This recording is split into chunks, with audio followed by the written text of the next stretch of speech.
Great. Yeah, we'll be recording today, so folks who are unable to join us will be able to tune in if they want, and we'll be taking some notes. I've got the notes document here and the thank you, Kathy. Yeah, that's great. The chat here, so folks can follow along as we're taking notes, and the agenda's in there. And I'll just for everyone's benefit, put the agenda in the chat as well. But I wanted to introduce myself up top. We'll do some introductions and icebreaker. I'm the new Farming for the Future Working Group Coordinator, and it's really nice to meet you all and to share this space and learn from all the great work that you are doing, and to support, there's the agenda there, support the great projects and collaborations you all have been engaged in and plan to continue to work on in the future. And I think I'll just give you a little bit of a background. Today, when we do our introductions, I think most of you all have met and know each other, but we'll do our names, pronouns, organization, and title, and where you're calling from. And I use he, him pronouns, and I live in Eugene, Oregon. And that is the traditional indigenous territory of the Kalapuya people. Been sharing that information on certain calls or on calls with folks. And if you feel like you know the traditional lands that you're calling in from, that's always nice. And then we'll do a little icebreaker. And I was thinking the icebreaker could be, what are the two items you would bring with you if you were stranded on a desert island? Not essential items, but something that would be fun for you to pass the time. I think I would bring a couple of fantasy books and my acoustic guitar. And if you don't want to answer that question, you can share your favorite spring wildflower. Great. So I'll pass that on. I love your sun visor.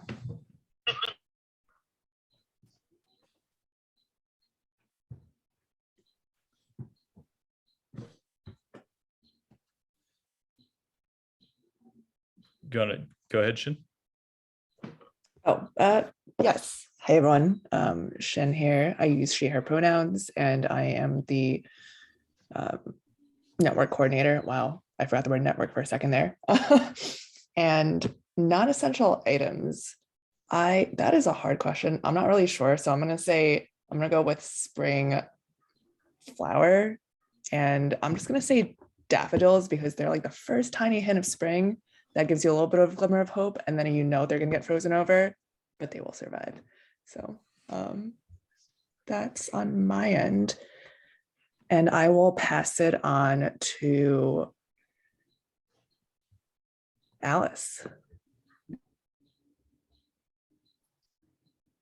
Hi all, I'm Alice Morrison. I'm one of the co-directors of Friends of Family Farmers. And I am calling in, I live in Junction City, which is also the traditional lands of the Kalapuya people. I'm just north of what's now Eugene. And I think that I've been thinking about this desert island question for, I've been asked it recently as an icebreaker in a couple of places. So I've been thinking also a very long book, perhaps an anthology. I was thinking about like the Hitchhiker's Guide to the Galaxy, the big one that has all of them. I read it as a kid and I never read it again, so maybe I'll read it again. And then it sounds silly, but a really big ball of twine, because you can build fun things with it. You could do like macrame crafts. There's a lot you can do with a ball of twine. So keep you busy for hours. Oh, and I will pick my colleague Sylvia. Oh, I'm muted.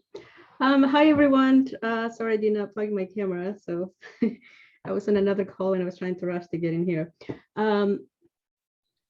My name is Sylvia Cuesta. I'm the Farm Link Navigator, and I use pronouns she, her, ella. I'm joining in today from Clackamas County. And that's a tough question too. What do you bring to an island? Probably books and music. Love music. I can't be without music. A place without music is like I gotta have music. So music and books.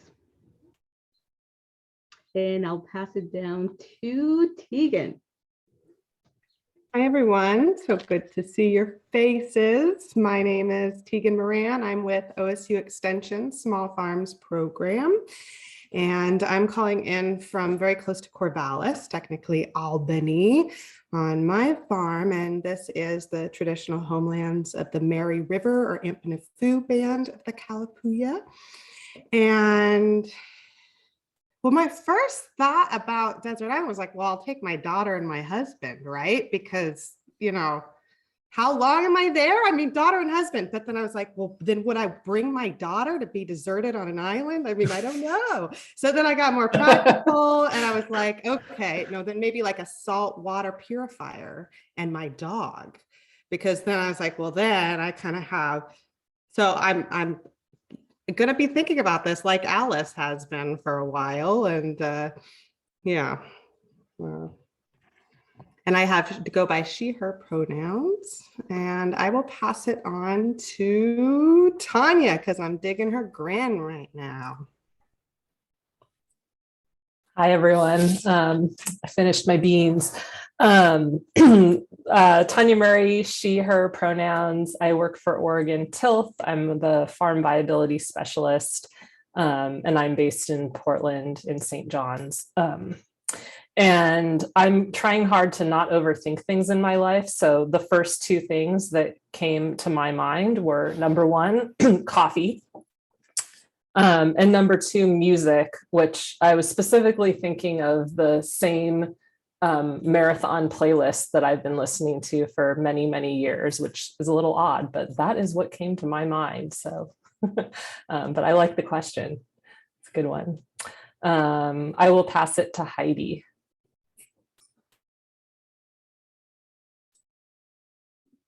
Okay, I just have to find the unmute button. Hi, I'm Heidi Nordyke. I use she, her pronouns, and I work with the OSU Small Farms Program up in the Portland area. And yeah, I was just, as everyone's talking, I'm like, oh, those are good ideas. But I think if I was stranded on a desert island, I would bring my brother and a soccer ball. I think if I'm going to be honest, that's, yeah, if I was stranded anywhere, that's like, okay. I'll do that. Yeah. I won't say which brother, but one of my brothers. And I will pass it along to Kathy. Hi, everybody. I'm Kathy Fergie. I'm the USDA Oregon Beginning Farmer Rancher Coordinator, among other things. And I am working near my home in Umatilla County and the Confederated Tribes of the Umatilla, which include Umatillas, Walla Walla, and Cayuse, roamed here. And if I were stranded on a desert isle, I would bring my Bible and a pack of cards.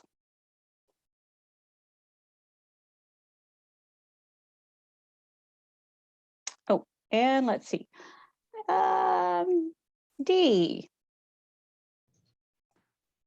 Hey everyone, my name is Dee Thompson. I'm the farm program coordinator with Oregon Food Bank, helping to support the Pathways to Farming program. I use they, them pronouns, and I live in Portland, which is the traditional land of the Cowlitz Cascades, Confederate Tribes of Grand Bronze, Clackamas Band of Chinook, Confederated Tribes of Siletz Indians, Tualatin Kalapuya, Wasco Rishram, the Willamette Tumwater, Multnomah, and many other tribes. And what would I bring? I don't know if this falls in like the survival category, but like definitely like some sort of fishing spear or like rod with that's unbreakable somehow. And probably my cat, Anderson Cooper, who I call Anderson Cooper, and he's not a good boy. And let's see, I will pass to Jessica. Have you gone yet? Okay, great. Passing it to Jessica. All right, thanks, Dee. Hi, everyone. I am Jessica Sandrock. You can call me Jess or Jessie. I never changed that in my title. Sorry about that. I use she, her pronouns. I'm serving as the project coordinator right now on a USDA Beginning Farmer Rancher Development Grant with Chemeketa Community College and OSU Small Farms team in Mid-Willamette Valley. So we're in the middle of a planning project right now, getting a second grant submitted this week for implementation. So let's see, Desert Island, I would bring paper and a pen that never runs out because I'd want to write and draw. And I will pass it to Matt. I think you're the last one. Hey y'all, nice to hear you. I'm walking with my phone, pick up some kids here, so a little distracted. My name is Matt Gordon. I use he, him pronouns. I'm the education director with Rogue Farm Corps. And let's see, I'm in Portland. And if I was on a desert island, I would bring some kind of musical instrument, maybe a ukulele or a guitar, and maybe something to write with. Yeah, that's it. And I don't know who hasn't gone yet. I think that's everybody. Okay. Fantastic. Hey, thank you so much. That really helps me see who's in the room here as a new working group coordinator. That's awesome. And yeah, thanks for going with that question. It seems to have brought up some some very thoughtfulness from the folks here, so that's really good. I wanted to just in the first part of this meeting give a kind of an update of what's happening both at OCFSN and with the Farming for the Future working group. I've been in the position now about a month and a half, and been meeting and talking with a lot of folks, including several of you here in the meeting here.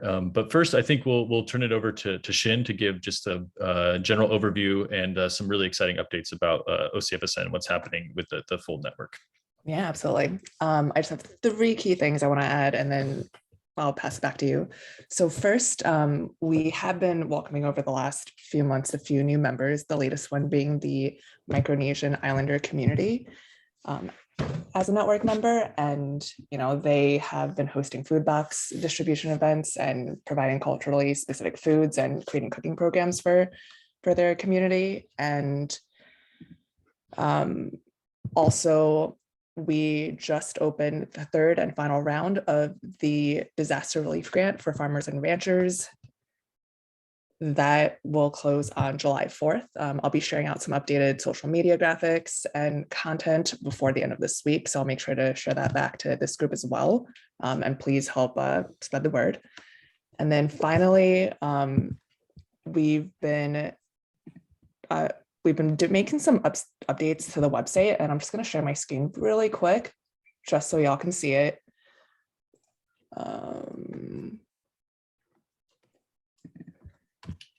And a couple of things that were really changed were under the Get Involved tab. So under Food Systems Events Calendar, it was, okay, all of us are putting on events all the time. How do we keep track of all of this?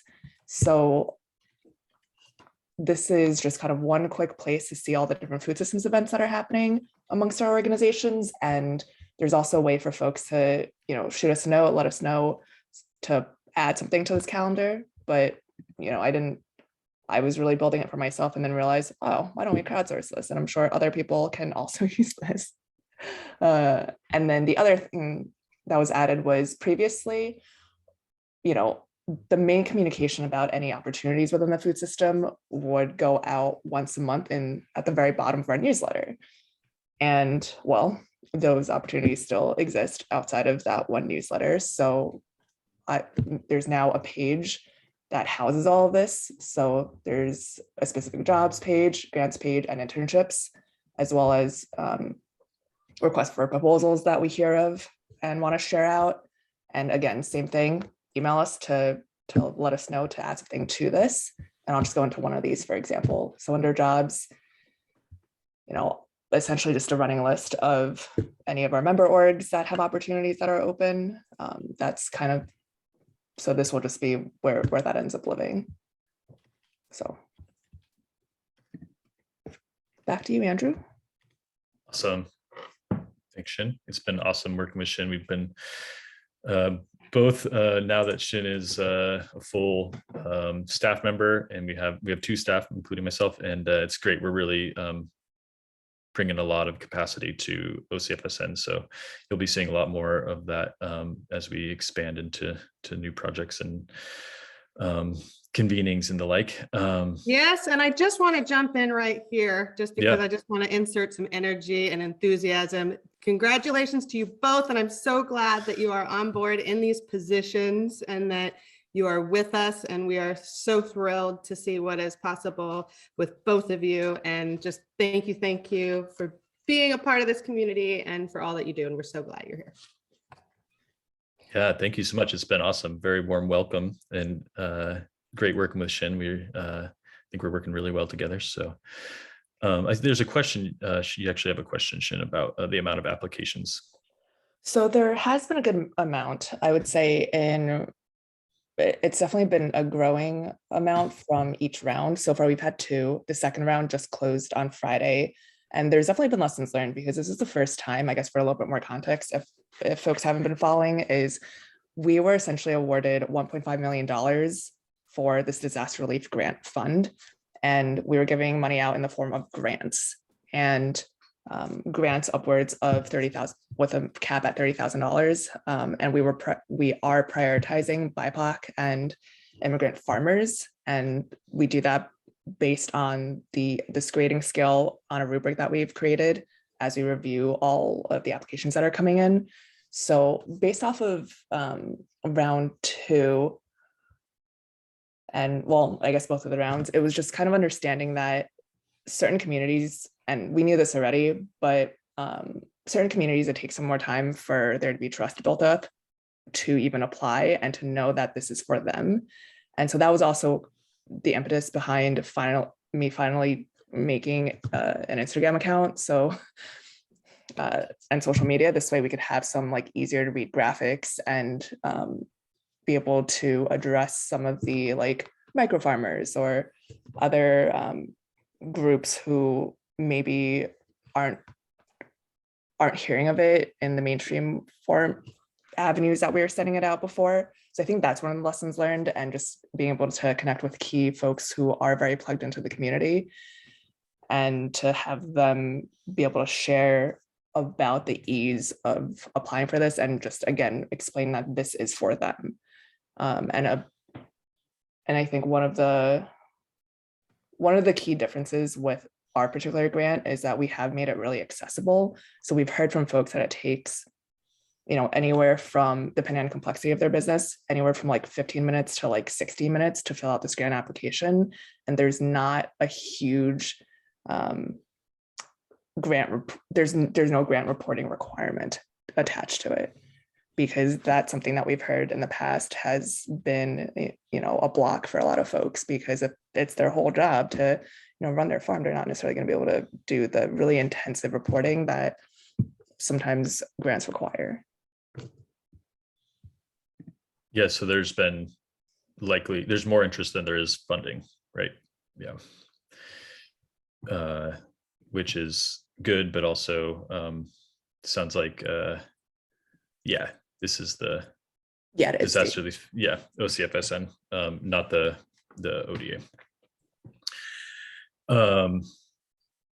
Yes, it's amazing work. It's really cool to come into this and see just how successful that program's been. The review committee's been really intentional, it sounds like, and making this all work, and hoping for not continued disasters, but obviously we're in a time where those are going to continue to be experienced. So it's really great that this community is coming together to provide this resource, and hopefully it can be continued into the future. Each year. Yeah, that's what we're hoping for. And I think we're being able to capture a lot of information based off of the folks that are applying, the types of feedback they're giving us about what they're experiencing on the ground, as well as what the experience for applying and whether or not they've heard of it. And all of these different items, I think, are just in terms of like continuous improvement of how do we make it better and easier next time in the future, because we're gonna still need it.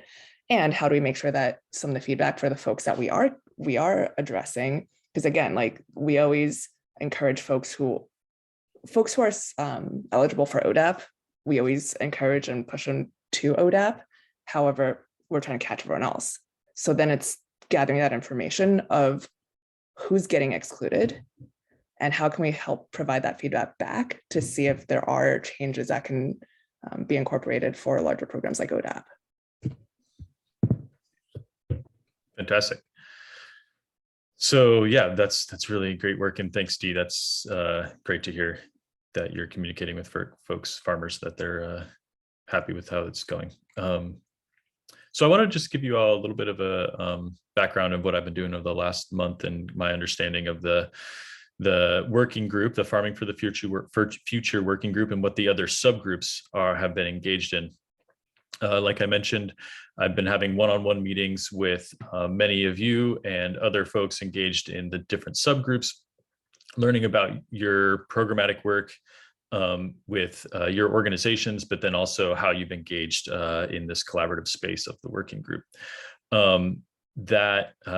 I've also been attending all the other working group meetings of the OCFSN, the Food Hub working group, the policy working group, the Veggie RX, DEI, and just getting a sense of the work that's happening across the network and in Oregon, and making sure that we are capturing overlaps, that we are understanding where there's need, and where Farming for the Future and working on the producer side and climate side can be a resource towards these other working groups, both in the food access, food security, and the policy arena. So basically, the 4 subgroups, and I'm just going to share just really quickly, it's in the notes as well, but just wanted to let you all see this. Whoops, it's a little big. Can you see this full thing? Yeah, this is just the structure as it is currently of the full Farming for the Future working group. We have this group that we're meeting with today, Beginning Farmer and Rancher Subgroup, currently meeting quarterly. We have the LCTA Advisory Committee or Council, that I miswrote that, Advisory Council that just recently submitted a BFRDP proposal to the USDA. The Advisory Council, so leads there are Friends of Family Farmers, Rogue Farm Corps, and Oregon Agricultural Trust, with other partners. Then we have the Farm and Land Viability Subgroup. That group has yet to meet. I've been meeting with folks who are interested in this work, who have some information about kind of where it's at, where the potentials are. And I think we'll be gathering a meeting for later in June of that subgroup. I think that there's a lot of opportunity in that subgroup to bring on folks who have not been as involved in the other groups. The LCTA, to jump back, Advisory Council, will also be engaging with folks interested in engaging more on the land access and technical assistance side of the work. So we have a list of the Advisory Council, but then there's many other organizations and folks who want to get involved in that work. So we're going to be meeting to support that engagement in learning from each other. And then finally, we have the Climate Resilience and Stewardship Subgroup. We had our first meeting April 28th of that subgroup. Megan Kemple of ORCAN, Oregon Climate Agricultural Network, is chairing that group and has been instrumental in kind of helping guide some of the agendas for that. And we had a really productive first meeting, got a presentation both from Ashley at ORCAN about their recent Lay of the Land report, kind of understanding the current opportunities and what's being provided in the realm of climate, the intersecting realm of climate and ag. We also heard from Brittany at FOF about the disaster relief grant, but then also FOF's farmer surveys regarding climate impacts. And then we kind of had a roundtable with folks regarding what the subgroup can work on, what some of the priorities are in current potential projects. And we've actually got a good list of about 10 project areas that we will be ranking and starting in the upcoming meetings, getting involved in some really interesting things from climate and water policy work to mapping projects with climate and ag service providers, several other things that I'd have to look back at the notes. But that's basically the structure of the working group. And part of that is the goal to, I'm going to stop sharing my screen here, to have a full working group convening this year. And to just take a one step back to give you all a little bit of understanding, my position is funded by the Roundhouse Foundation. And with the goal to bring this new structure, bringing the land connection and technical assistance, the beginning farmer and ranchers and these other subgroups together, and provide a space where folks can collaborate, talk about issues, talk about your current projects, and come together to develop collaborative projects. And part of that is ensuring that we can come together in person to get connected and get to know each other, talk about these issues, and build trust and community around this work. So we are talking about the next convening. We did one in September of 2021, before my time, with the Beginning Farmer and Rancher Subgroup. I think many of you were there, and that was kind of the work of developing this new structure. And we're in the process of budgeting and planning for doing that again this year. And September is a potential. Being a very short turnaround, there's some difficulties in making that happen potentially, but we're working towards it. And just want to open it up if folks are interested in attending and planning a convening of that sort with Farming of the Future. Reach out and we can. I'd be happy to connect you with the planning work there. It's also the work of connecting with the full OCFSN convenings. We are, Shin and I are planning this year to do regional convenings. And the first one is being planned for Deschutes County in Bend, likely in July. And yeah, so scheduling all those things, it's we're hitting the ground running and doing all that. But I would want to make sure that we come together as a full working group at some point and share the work and that we're all doing here. So that's the structure of Farming for the Future. I wanted to get a little bit into just an update on the work of Beginning Farmer and Rancher Subgroup that you all have been engaged in over time, and just wanted to share, what I've gleaned from the notes from previous meetings, and then we can from there we'll jump into a conversation about the work that you are all doing. But first, just an update on my understanding of the brochure and story map. That were the two major projects that came out of Megan's work, Megan Fairman's work with you all on BFR and the 1-year planning grant for the BFRDP.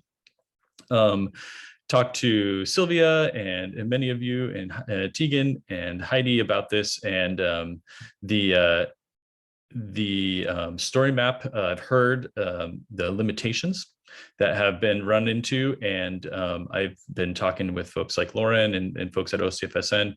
And I have heard that there is an interest to get a better tool than the free service that we have currently for the GIS mapping for the Beginning Farmer Rancher story map. And so we've included that in a proposal to get a full license to ArcGIS and get a full story mapping license that will be much more useful, I believe. And I do have background in mapping, and using ArcGIS products. So I would be bottom lining that work and expanding and improving the story map that we have. But I wanted to reach out and kind of ask if folks are using have any stories about the story map or the brochure that was put together? Is it something that you're using in your work currently? Do you need any assistance? Do you need more printed out, anything like that? And if not, we can just move on to the next piece, which is the equity literacy curriculum. And Tegan, if you want to chat a little bit about how that's going. Look like Heidi. I can quickly Oh, share sorry. about the brochure. Yeah. Yeah, I mean, in any classes that I do, I send the link out to both the story map and the brochure. And if it's like a presentation, then I have that at the end. You know, like here are many of the organizations that are supporting farmers in Oregon. And yeah, looking in there. But again, we haven't had too many in-person meetings, and I think I'm running low on the brochures. So if more exist, I would love to have more sent up. Okay, great. Yeah, and this is also a plug for everyone else as well. If you have any social media accounts or newsletters or anything that go out associated with your programs, this is a really great resource to just plug on a somewhat regular basis. I push it out quarterly on our social media just to remind people that it's there and they can link to it. So, you know, certainly just that's a great inclusion at the story map link. And it actually does kind of pull something up when you link it through Facebook. So.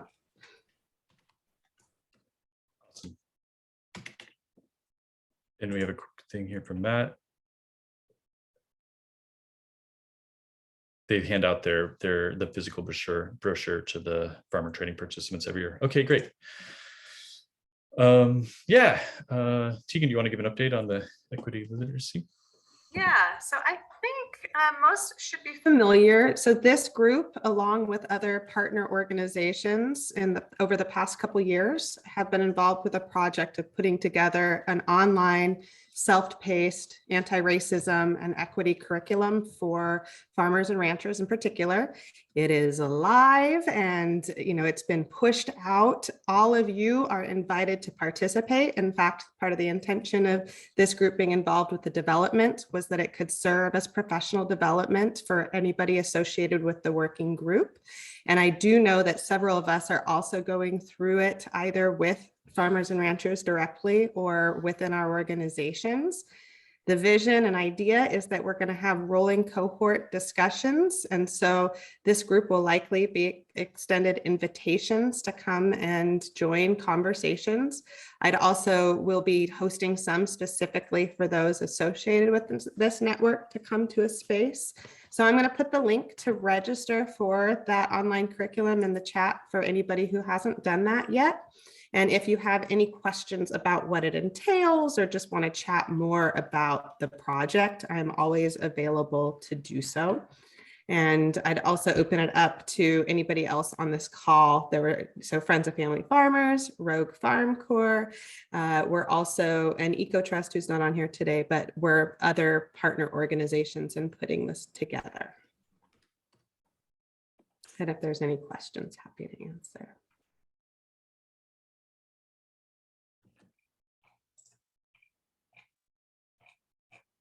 And I should say, Andrew, I think it would be great. I should probably put an email together for the whole Farming for the Futures working group to extend the invitation to engage so we can extend it out from just a subgroup. So I'll connect with you to just extend that invitation wider. That's great. Awesome. Okay. So those are the main things in the previous notes of the BFR, the September 2021 convening, your February meeting. There was a list of potential projects, things that folks are interested in working on into the future. And I have a list here.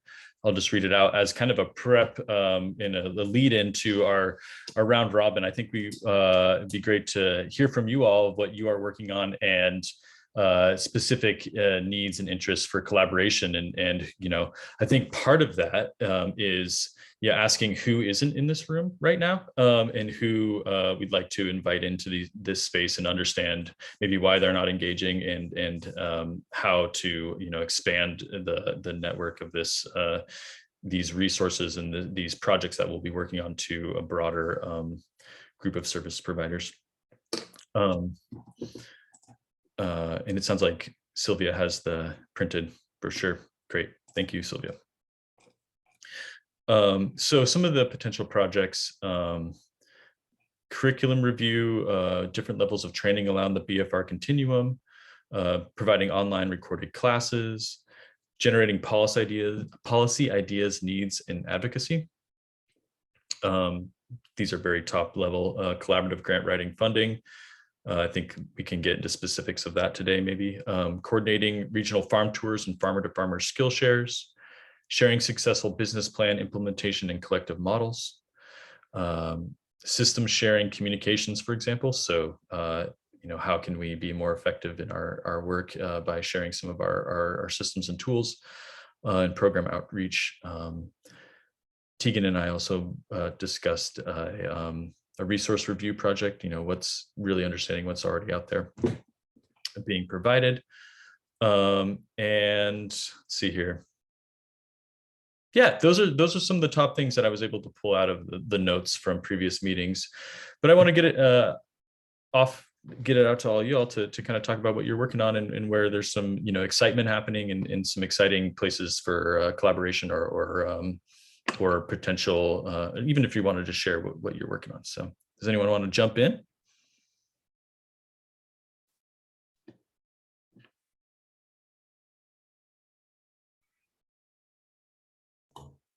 I'm happy to start. Awesome. Okay. Thank you. And I'm still fairly new to this group, so I really have just been to the convening and then the first meeting of this new kind of subgroup. So all the previous work you guys have done, I haven't contributed to, but it's been really helpful learning about it in the work that I'm doing right now, and I look forward to contributing moving forward. So like I said, I'm the project coordinator right now on a USDA Beginning Farmer Rancher Development Grant for Chemeketa and OSU small farms in the Mid-Willamette Valley. They submitted a proposal last year to start an incubator farm in Salem. So both Chemeketa and the Mid-Willamette team serves Marion, Polk, and Yamhill County in the Willamette Valley. And we were hoping to start a training program and have an incubator farm on campus. The on-campus site has since changed. And so while we're still developing the training program, we're actually identifying partner farms now that would serve as incubator sites in all 3 counties. And so that's exciting, but it's also kind of like a bigger thing to manage. So I'm helping, I'm helping bring the steering committee together, which Sylvia sits on our steering committee, as do a number of other folks that are part of this group that aren't here today. And we're just kind of figuring out what this could look like for Marion, Polk, Yamhill County. And I think what I've learned a lot from joining these meetings and other meetings is that there is a lot going on. So Andrew, like what I just heard you say about, identifying resources, I'm in that space, and that's why I come to these meetings and I try to learn and hear, what are people doing? We're with this project, like I said, we're submitting the implementation part of this project right now. That would be 3 years of funding to get the program off the ground, but we don't want to duplicate what other people are doing if it's accessible and shareable within our region and participants that we're hoping to serve. We are hoping to serve underrepresented populations, so veterans, BIPOC, Latinx. Chemeketa is a Hispanic serving institution, and we have a fairly high number of farmers in Marion County that are Hispanic, and so we want to make sure that we develop a program that's accessible to these communities.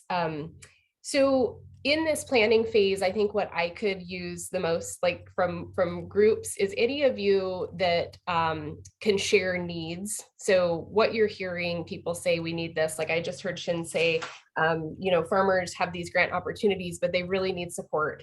And I've heard that so many times with folks I'm talking to too. And so that's something that our steering committee we've written into our list of, what does that look like for people? How can we get some mentoring and coaching on not just grant writing and not just opportunities, opportunities, but actually managing those grants. We know that that's a job on top of a job. So that's one thing that we've heard before, and hearing that again just reinforces it.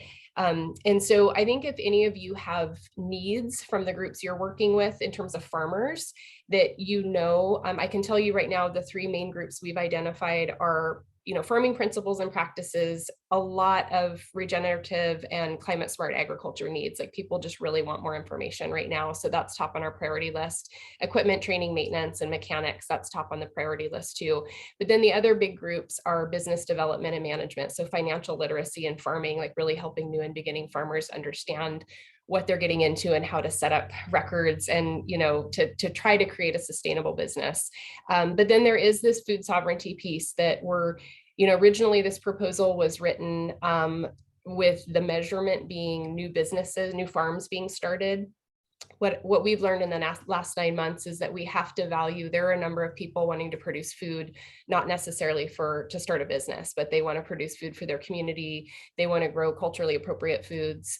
They want to introduce new foods and make more foods available. And so we're trying to write outcome measures that can be valued, that aren't just new farm businesses. And so we do have this piece, and I think it's probably the one we're not quite sure how to approach in terms of what do people need.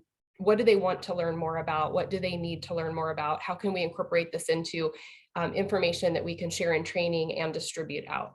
So getting back to maybe ways, so hearing needs, Sherry, if you can share any needs that you've heard from farmers with me so I can see where that fits in some of the stuff we're going into.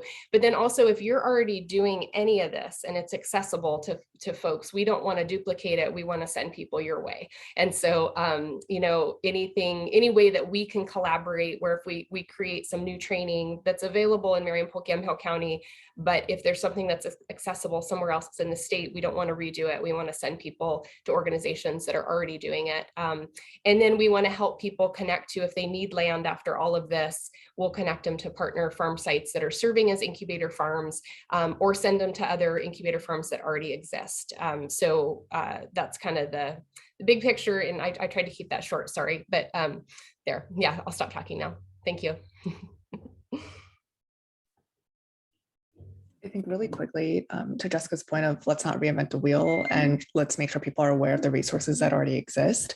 I think for all of you who are on this call, what we're trying to do too is with the website is let that be an aggregate so folks can go to one place, maybe find things, and then go to each of your organizations and be able to dive deeper that way.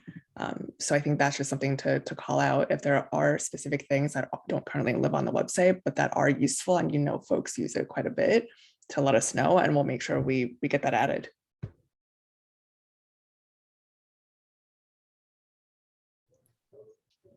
Happy to jump in real quick. Jessica, thanks for introducing yourself and the work that you're part of. That's really, really exciting stuff. So I'll just share a little bit about my program. I think it'd be helpful, and also just what I'm hearing in community and from the farmers that I support. So yeah, the Pathways to Farming program is specifically a beginning farmer training program for BIPOC beginning farmers, and has been evolving throughout the years. And right now it's very the way I'm approaching it is very participant led and centered, rather than kind of a one size fits all kind of moving people through a track kind of situation. And I definitely echo the feedback that you've been receiving with not everyone wanting to operate within a business model or capitalistic ways of being, right? Some are more community centered or approaching it differently. So definitely hear that a lot in the communities I work with as well. Each farmer is different, right? And is approaching whatever it is that their project is, or their farm, or their goals, both in their livelihood and otherwise, in any unique way. So just holding that is really, really important.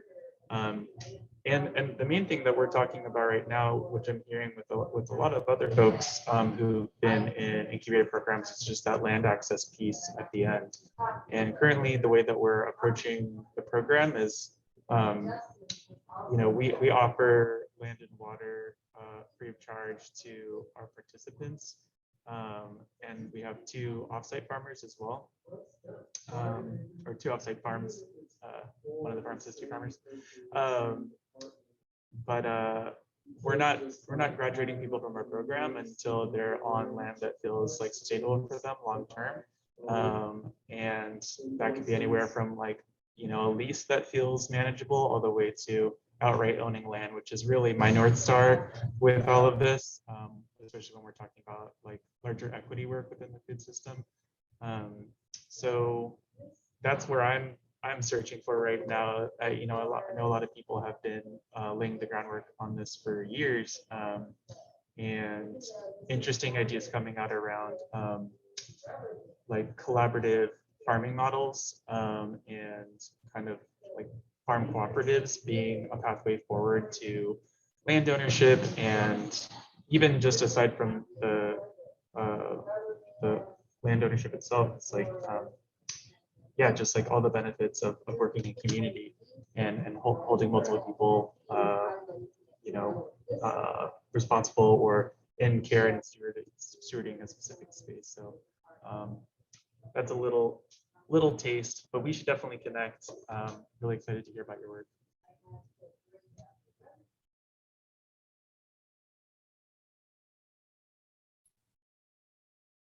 Hello, nice to meet you, Jessica. Jess, I don't think we've met before. Thank you so much for sharing about your program. And at FOF, we have a couple different pots of technical assistance, but I think that piece about capital access is something that has come up all the time, every time that we, every 2 years for the last more than a decade now, we've done farmer listening sessions and surveys, and that's always top of mind for all of our farmers. And so this year we submitted an LFPP grant 2 weeks ago to hopefully try to build a little bit more of a network of professional development when it comes to a couple of specific government funded sources. And so that would be getting better visibility and access to information for the farmers that we serve, specifically like small direct to consumer or direct to community market minded farmers. And those agencies were FSA, ODA specifically for the specialty crop block grant because it requires collaboration and that can be sticky sometimes. And NRCS and Soil and Water Conservation District funding specifically for like farm viability type projects in order to help farmers live their values. And we put together an initial, it's a planning grant. So we're kind of trying to piece together some things. And so we had an initial group of regional and culturally specific service providers come together. It's us, North Coast Food Web, HDFFA, Gorge Grown, Willamette Farm and Food Coalition, Rogue Valley Food Systems Network, Adelante Mujeres, and Black Food Sovereignty Coalition on that initial proposal to try to do some professional development and train the trainers on how to increase farm viability through access to those capital programs. And right now, the idea is to incorporate that into existing programming to do that first step, because you're right, farmers need help not only identifying and finding and applying, but also getting through that that great grant maintenance type of work. But we felt like we did kind of some outreach within the networks of providers that we are aware of, and folks didn't feel like they could even start people on the process. So we're a little bit behind you all in terms of technical assistance. And so trying to lay that baseline of knowledge of like which programs apply to what projects, and how to direct people, and building relationships between the government agencies and the technical assistance providers to have more free-flowing conversation and better understanding, because nobody has capacity to do all of the work all the time. So we are hoping that work will start in the fall, but if we don't get the funding, we will have to reconfigure. And that also incorporates some funding for a kind of an if-then decision tree type website to aggregate information about funding sources, and have folks go through the process of inputting where they're farming, what they're farming, how they're farming, who they are, and what they hope to achieve, and try to spit out some applicable funding opportunities to help people guide through the process a little bit more if they're not able to access that one-on-one technical assistance. These are things that came from our surveys and from our community asking us for them, but if we don't get the funding, we will have to delay this project. So I don't want to say that it's going to totally happen, but we'll hopefully know soon. But yeah, we're definitely concerned about the same things. And in terms of the business readiness and financial literacy education, that's something that we've heard a lot about, especially from farmers who are in that they've been farming with other folks for a little while, and then they are making that leap or trying to expand their business. And within our Oregon Pasture Network, we have our Oregon Pasture Network manager, Michelle Thorne, who's not on the call today. I don't think she's in this working group. She's in several others. But she has an MBA in sustainable business and has the expertise to lead some of those classes. And we have a series planned for the fall that we would love to plug folks into.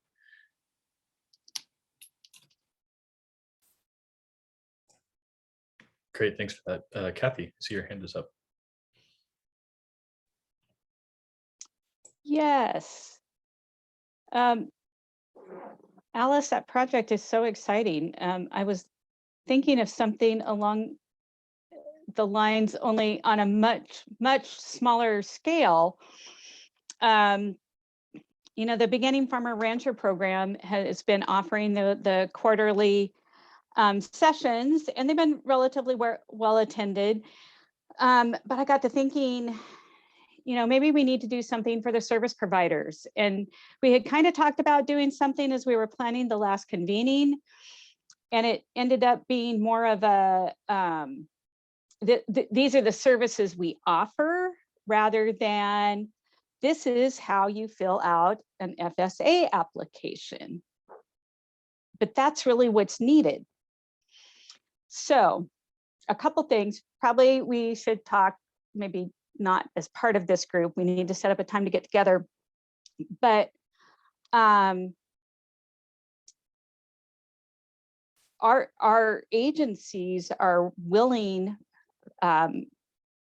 outside of your funding piece, to help with at least the USDA part of that. And I'm sure same I'm sure with ODA. So whatever we can do to help make that happen, we will do that. It behooves us to have our service providers out there that better understand how to help the people that they're working with, and also understand, for all of you, the different pots of funding that may be out there that can help you in your various endeavors as well. We have the, sorry, my brain's blanking. The Urban Ag and Innovation Grant that'll be coming out soon, that might be applied for something like that as well. Although I'm also working with somebody else on on a project for that. I don't want to get that spread too thin, but anyway. Yeah, I really appreciate that. And I would love to talk more about incorporating more programs into this like community of practice network of service providers as well. Because I think the funding piece, I definitely feel the willingness and excitement from the agencies to get more folks up to speed and like able to give that kind of that encouragement to folks to go in the right direction. I think that the funding piece is coming from the need for capacity within the technical assistance providers.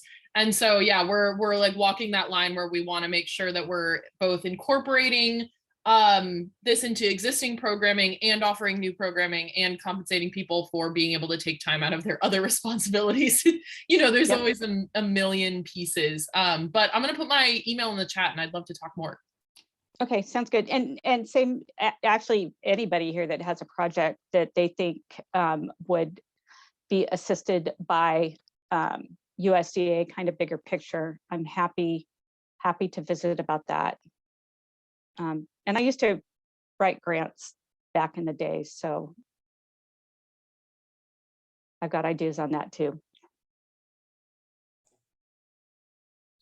Great. Tanya, yeah, I see you put something in the chat here.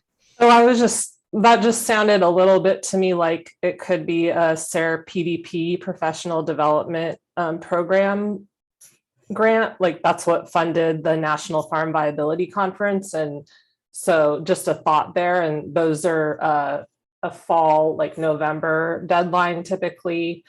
And yeah, I think if there's, the need to do some kind of trainings for service providers, and with SARE, I think it sounds like a good fit in terms of falling into the realms of the kind of the economic sustainability piece and others. But and then I guess I'll just share a little bit about my projects. I think probably the thing that intersects the most with this group where there could be some opportunity is that I've been doing some one-on-one business technical assistance with farmers in the Pathways program and also Headwaters. And I think there could be some opportunity to expand that work. I would say that it's pretty intensive and is work that it really lasts for, like, I've been working with Headwaters farmers for more than one sort of full year.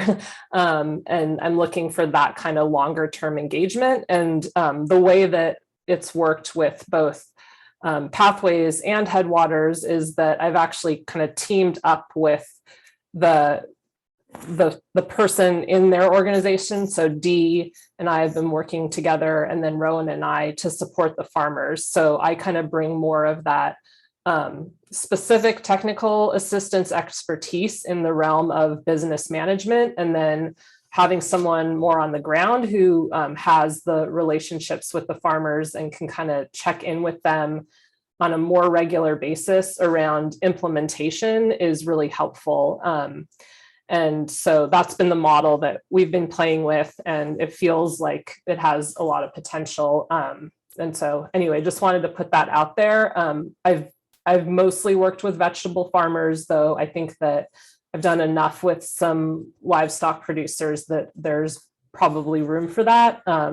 And just to give, I feel like we throw around a lot of these terms. So maybe to give a little more of a picture of like what kinds of topics I'm talking about, because I think we say business and there's a lot of things I don't touch. Like I'm not a lawyer and I'm not a CPA, and I'm not going to advise people on those things.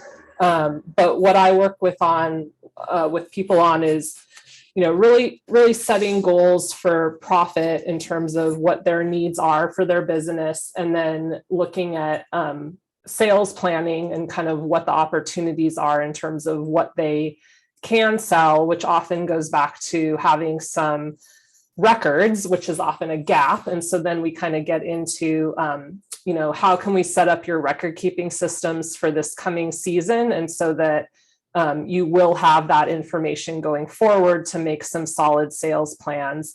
And so there's a lot of like conceptual things that we talk about, but really like I'm really trying to work on both like these are the concepts, but also making sure that they're implementing. And that's where having that partnership with the service provider in the organization on the ground, I think is really helpful to try to like set realistic goals and make sure people are trying to kind of give them accountability and doing it. So we do some sales planning. We also are really working a lot on yield records, which not a lot of people have and are really vital. And so just kind of trying to build some of that up. And there's intersections there with accounting systems as well. And then ultimately, there's a program that I've developed with OSU and TILF called Know Your Cost to Grow, which is doing some crop specific cost analysis. And that's something we'll dabble in with this work, but really those other pieces are prerequisites, I would say. And so it's kind of building up those business management practices is what I call them with the farms, and supporting them through the course of like setting them up, in the season doing it and then trying to make sure that they understand a little bit about how to use it. The work is really tailored to where the farmers are at. So I've started each of these engagements with what I've called like a discovery meeting, where we just kind of talk about what's already in place and what are the goals. And then from there, develop sort of a statement of work that is, to me, like their work plan that they choose to work on over the course of us working together. And then we kind of tweak it as we go. So like I said, I think I just heard a few places where there's maybe more need for that. And I think there's potential for some, both, I think, Alice, what you were describing, and Jessica, for some potential collaboration. So I'd be open to talking about that. I'm thinking like 6 months ahead in my brain right now, but that's probably a good thing. So yeah, that's probably the main project I have, that there's opportunity. We will be opening up some more Know Your Cost to Grow work going forward, but that does tend to be like, as in 2023, it tends to be a pretty specific farmer that's doing mixed vegetables and is established enough in their production that they're really ready for it. And my sense is that that is typically not, like, maybe it's a year 5 incubator farmer, which I'm saying that loosely, it's not a firm number, but it's certainly not a farm, like someone who's doing an apprenticeship is probably not in a position to do Know Your Cost to Grow, in contrast, or who doesn't have land yet, I should say. So yeah, nice to see you all. And thanks for all of you who also participated in some part of the Farm Viability Conference. That was my other little big, huge project that wrapped up in October of last year, which seems like a million years ago and yesterday all at the same time. So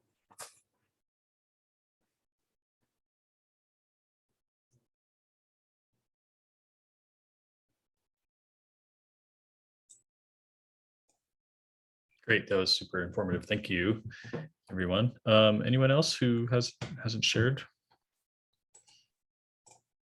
You there? I just want to throw out, thanks for mentioning the SARE PDP, Tanya, because one connection I was making and a curiosity I have is whether some in this group might be interested in something like that around cooperative models and collective models, because I think we have a lot to learn from the East Coast and other places. So I think there's a good case that there's information out there and that we just need to kind of get up to speed with what's happening. And so I would like to extend the invitation that if anybody wants to have a focus group on cooperative or collaborative models of farm businesses or related, then I'd love to meet on that. And again, I'm also extending an invitation. I'm going to be putting together a fairly large regional farm tour series this summer.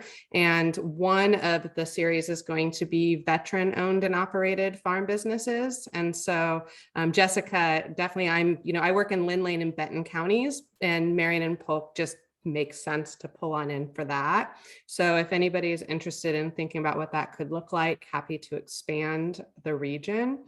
And I do have an intern working with me this summer on veteran specific outreach. And so really looking to plug her in with work in other spheres and with partners around that. And let's see, what was the other one? Well, I'll just leave it at that for now, but thanks. Yeah, thanks, Tegan.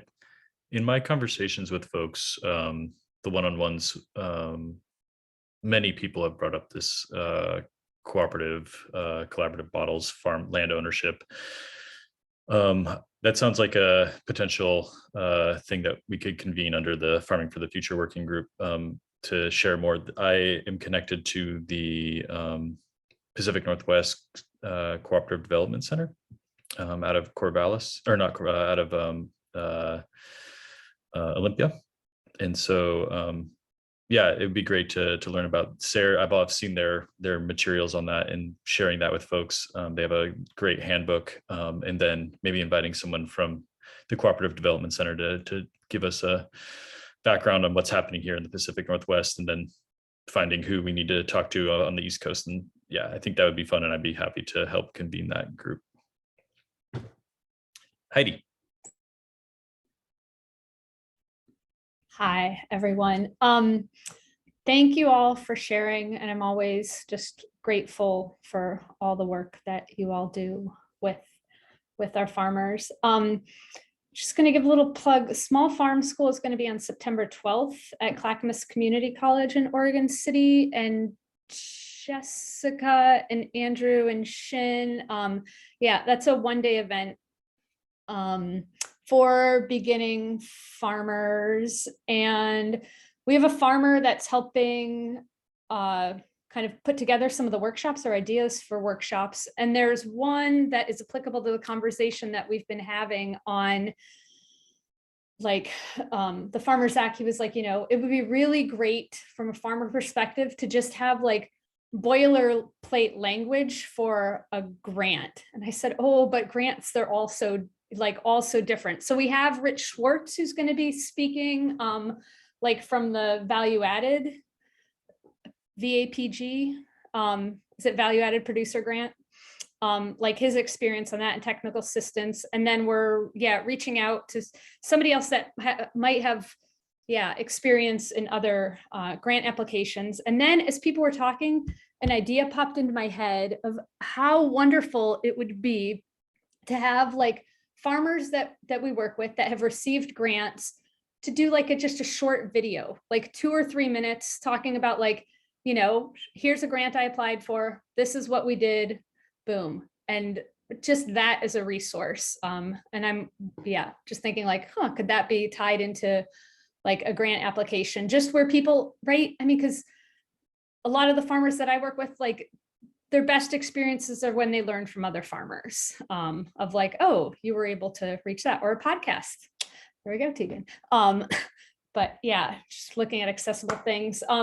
So if anyone knows of, anyone that might, have helped farmers write various grants, and like Maud Powell came to mind, and I know Maud's down in Southern Oregon. I would love to hear that. Okay, my brother's farm, thank you. And then we're also going to have Kim Galan from NRCS is going to lead a session.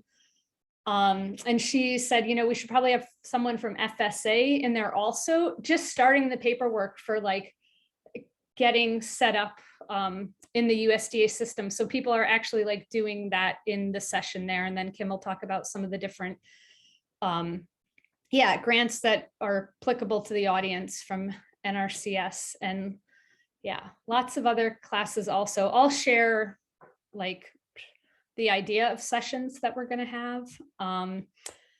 And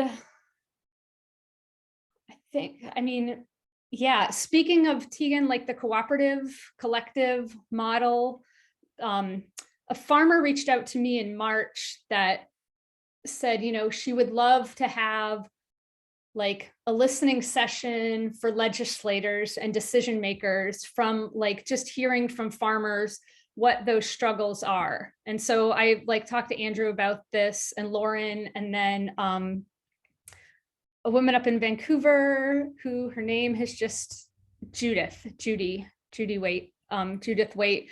About that. So that's, you know, happening. And I'm like, ooh, that falls under the umbrella of our Farming for the Future group. So just like a lot of, pieces here and there. And I think that's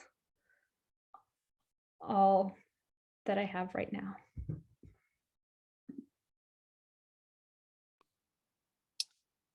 I can chime in if that's all right. Can you all hear me? Yeah, that's driving, great. Yeah, so we can hear you, Matt. So, thank you. I apologize, I'm a bit distracted driving, so I'm going to be a little scatterbrained here, but I appreciate what everyone's shared so far. I resonate with pretty much every issue that people have brought up. So many things to work on. In terms of the collective models and cooperative models, that's part of Rogue Farm Corps' strategic plan at this point. As part of our Changing Hands and Farm Launch programming, Jeffrey Van, our Changing Hands program director, couldn't be here at this meeting today, but is part of this group. So I don't have as good a handle on where that's going, but I think in general, what we hope to be able to do is to bring on another staff person eventually, who part of their work would be to research and disseminate information and be a resource on collective models and cooperative models in farm business strategies. So that's one thing. We are currently writing it in as part of a ARP USDA grant with Adelante as the lead. So we'd be a sub-awardee if we get it. And part of that would be to help fund that work, as well as other changing hands and farm launch work. My work as more on the sort of aspiring farm apprentice world. A couple things to mention in that realm. We are doing some research on the possibility of registered apprenticeship. So officially registering with the state of Oregon or with the federal government. Right now, our apprenticeship and internship programs are not registered in that way. So as part of that, I think one of the things that's required is developing an advisory team. So if anyone's interested in potentially being on a team like that, I mean, we're not guaranteed that we're going that direction, but if we, decide to do that and there's other interest, folks from academia, folks from the farming community, other nonprofits and service providers, I think a sort of a diverse team would be good and probably required to do that well. The other thing that I, in the kind of policy realm related to that kind of beginning farmer training, field training skills, is that it would be interesting. I'd be interested in exploring a policy that would help fund at the state level an apprenticeship program, and ideally would provide funding source for farmers who are hosting and mentoring apprentices on their farms, either compensating them somewhat for being a mentor or providing them with helping them offset wages for the trainees, or the trainees could be paid in another fashion, like through a nonprofit such as Farm Corps or some other way. But anyways, so that's part of, oh, sorry, we got a kiddo who's complaining about me talking to you all, but I got to talk to them a little bit longer, Neats. We've got a few more minutes till your class starts. And and yeah, I guess generally researching workforce development training funds. If anyone knows anything about that or wants to research that with us, that's something we're going to be looking into as well. So again, we're moving our, whether we go the registered apprenticeship route or not, we're moving our training programs into waged employment realm. That, folks who are working on for-profit farms, we feel like should be paid at least minimum wage. And so in the past, our programs have been in the sort of educational stipend realm. And so that's changing. And a lot of the farmers we work with would have expressed the need for help with offsetting those wages for trainees. So that's where this is coming from. What else to share with you all?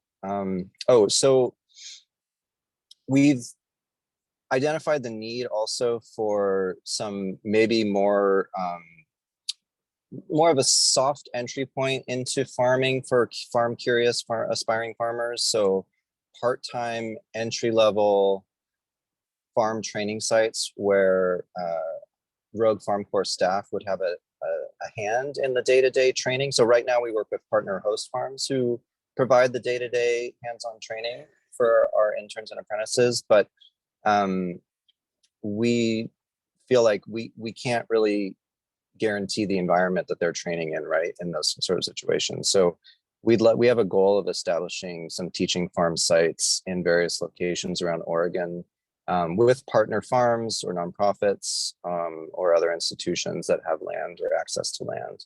So that's something we're working on. If you want to talk to me about any of that, One other thing I've been thinking about is the potential of either on our own or partnering with another institution, maybe developing a sort of a one-on-one, or sorry, 101 organic crops production basics online course that would be maybe 8 or 12 weeks, once a week, kind of. That could be run in the winter or early spring, especially for folks who are going to have a on-farm experience during the season, to get them kind of get some of the basics under their belt sort of as they're beginning and have more time, or maybe before they begin that on-farm experience. Right now, we kind of do all that during the season. And I think it would be very helpful for a lot of them, in a lot of cases, to get a lot of that information up front. It would free up our events for other topics, and maybe provide a little more consistency to that that basic production skills training. So I will leave it at that. Sorry for the scatterbrainness. There's probably some other things, and if I think of them, I'll email you all.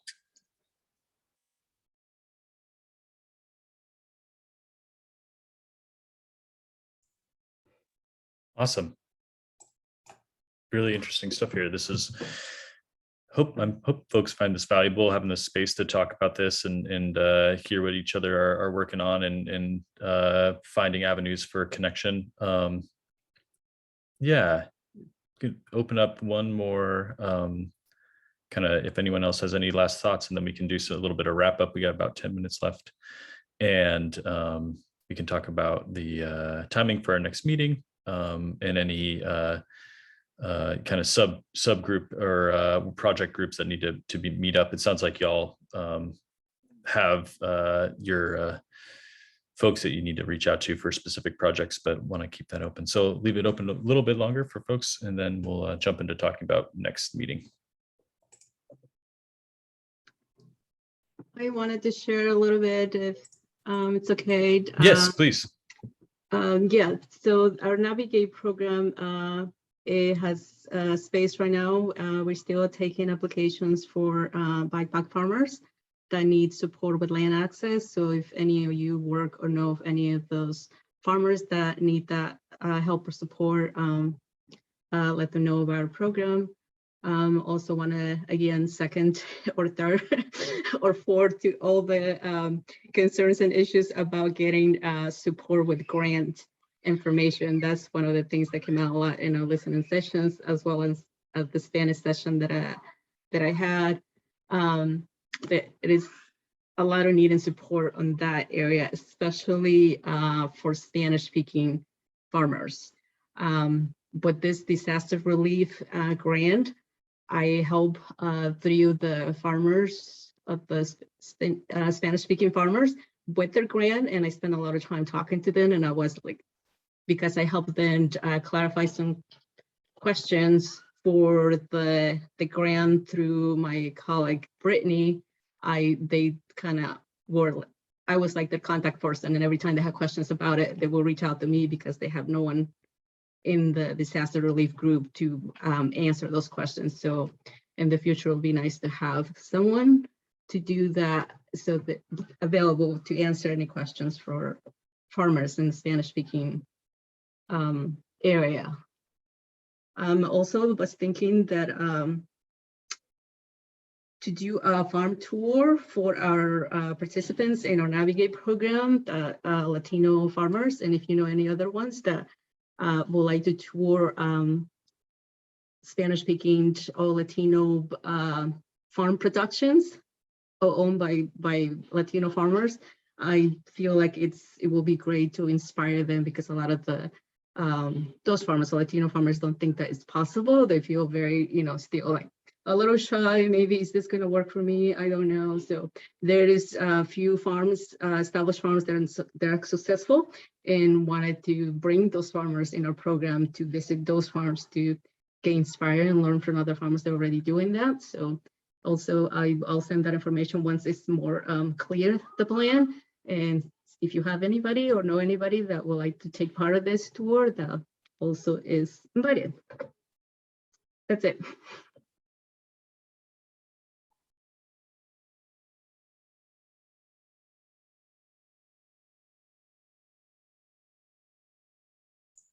Great, thank you.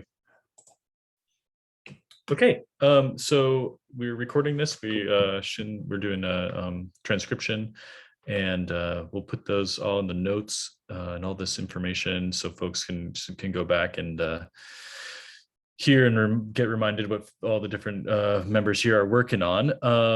As far as meeting next, we're scheduled as a quarterly working group, so subgroup. So the next meeting would be in August.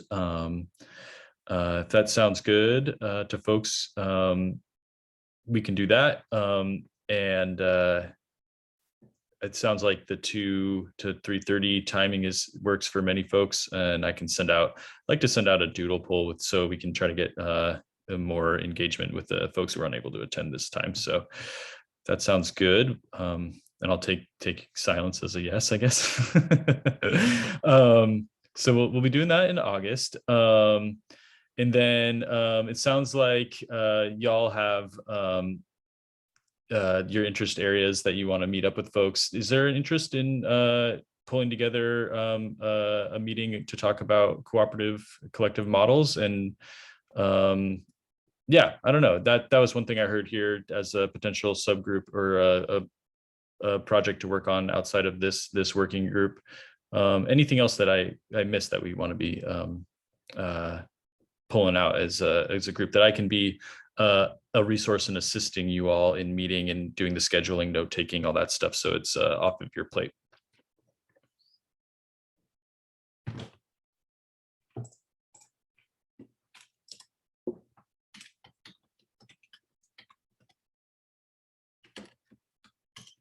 Okay. Not at the moment for me. Yeah, no problem. So just putting it out there, like, I am a resource for you all here to be able to collaborate as best as possible. So reach out, and I'll be reaching out to you all. And I think maybe Teague and I will talk, and whoever's else interested can reach out, and we can maybe think about next steps for this collective collaborative ownership model, cooperative model, and how to get some more understanding and resources there. Otherwise, thank you so much. Nice to connect with you all. Really appreciate it. And any last thoughts? You're all magical. We'll be in touch. Thank you, Andrew. Yeah, thank you. Good job. Andrew. Thank you. Nice to see you all. Look forward to connecting. Yeah. Bye. Bye.